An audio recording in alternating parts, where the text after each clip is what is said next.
Hey, what's up YouTube? What I have here is a 2018 Can-Am 650 G2, and I had some overheating issues. I'm in the business of getting motorbikes that are broken, rebuilding them, customizing them, etc., and flicking them on. I've done a lot of motorbikes in my time, but I tell you what, I got to this Can-Am here, and what a nightmare. I've done a lot of work to it already, took it out for its first test run, and kept getting hot, and I couldn't work out why. Thought it was an airlock, thought it was thermostat, thought it was head gasket, and last things comes down to the last thing, which is the water pump, obviously. So I took the water pump housing off,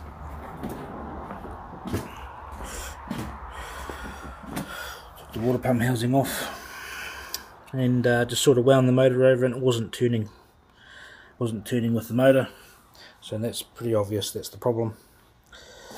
So I've seen a few other videos on YouTube about some of these plastic gears in here you can shear off in here, but that's not my case. So I can sort of turn this side, and the water pump on the other side still not turning, but you can hear it, you can feel it trying to catch. To be completely honest, I don't know. To begin with, I don't know who would put plastic gears inside an engine. Over the years, Can-Am have got a little bit junky on their builds. I personally think that Can-Am has completely lost their way with building a good bike. So, doing a bit more homework, and there's actually nothing on YouTube about it, but inside the engine, on the other side behind the water pump, there's two cogs, and of course, my luck, one of them got inside the engine. So what I have to do now is pull the gearbox off the back, move both the front and rear diff off the engine, undo the engine mounts, airbox, everything's got to come off it. Engine has to come out. The main drive shaft that goes through the middle of the engine has to be pulled out the front, and apparently I can get these two little gears inside the engine.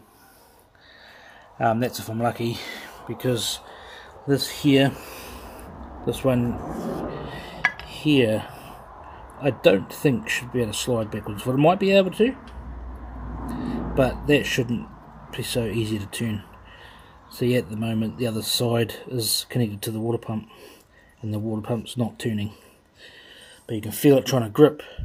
And what I'm thinking is there's a pin the same as this on the other side that's either come out and the cogs not sitting in there properly, or the cogs completely shoot off because it's plastic. I don't know who would do that inside an engine. This would be the last Can-Am I'll ever own. I think I'll go back to my old Japanese bikes. At least a water pump job, complete water pump job, probably take you about 20-30 minutes. This here is going to take me a few days. So as I go with this build, I'll keep you updated. But to begin with, I'm going to have to pull the whole bike down, even though I've just finished it, just getting ready to sell it, and have to pull it right down again and do this water pump job. But I'll keep you up. Hey guys, just back here trying to do the internal water pump gearing on this Can-Am 650 2018. Just an absolute nightmare. So I've had to take the side plate off, I think, in my last video, and so you can move this backwards and forwards. Now bear in mind, if the water pump does do this, it's not always the internal gears. It's just my luck it's the internal gears, but these gears here strip as well. These can strip, so double check that before you start pulling things apart. So what I've had to do is I've had to undo the rear diff, pull it back out of where it fits in so I can get the rear output shaft out. I've had to take the output shaft off, completely off, so it gives it room. I've had to unbolt the gearbox and pull that back, but I have to move the engine forward to be able to get that gearbox completely out, because I have to move the engine around to be able to get into the front of it, and you can't get the gearbox out because of those mountings there. So I've done that. I've had to pull the front diff out, move it forward enough to be able to get the front output shaft out. All the suspension has to come out. So this is where I'm going to be working. So here you've got your water pump, and in behind that water pump, there's no other way of accessing this, but in behind that water pump you've got a gear inside the motor, and you've got another gear that slides across, that you can actually pull across, and you'll be able to see it sitting there, so you can kind of try to change it. And it's going to be a difficult job, really hard job, because I can drop something inside the engine or something like that. So the gearbox has to come out, so I can get the pin out of the back, so this will come out. It won't come out any further, because this is the only room I've got to work with to try to change these gears. The gears completely strip off. It's just a bad design. Should have been metal gearing in there. It's just ridiculous. So sort of wish me luck, because I tell you what, it's going to be an absolute nightmare. So the exhaust has to come off, and the air filter has to come off, the air filter box, which is a mission on its own. So you have to take a bolt off there, so you have to move your radiator coolant reservoir bolt off there. There's two here, one there and one there, and I couldn't find the last one for ages, but it's in underneath in there, so I've got to get that one off. Take the gearbox completely off, so I can remove the exhaust, move the engine forward, so I can get the gearbox out, to be able to get that shaft out, to do the work I need to do and reverse the process. Try to put everything back together. So the gears I'm working with, these are the new ones. So they meet up like this, from one side of the engine to the other, and they turn the water pump.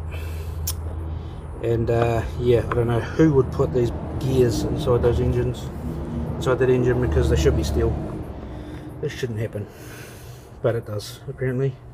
Okay, so I've finally got to moving the engine to a certain angle where I can get into it. So I've got to take, you have to take that whole rear housing for the shaft at the rear of the motor, and that'll actually slide right out of the rear. So this is where the problem is. So that in there, that is your cog inside the motor that is sheared off. So that one there needs to be replaced, and it is super difficult. You might have a better tool than me, but this is the one I've got, and it is seriously difficult to get in there. I'm nearly getting it, but it's a real pain. So there's two cogs, and there's one around the corner here. I don't know if you can see it just there. So that one should be replaced too. So there's no real way or professional way of getting this stuff out. There probably is a professional way, but I've only got limited tools. So you might have better tools than me to make the job easier. But yeah, I have to work with what I have. I think I'll get there, but it's going to take a while. I'll update the video when I've got when or if I get these changed out.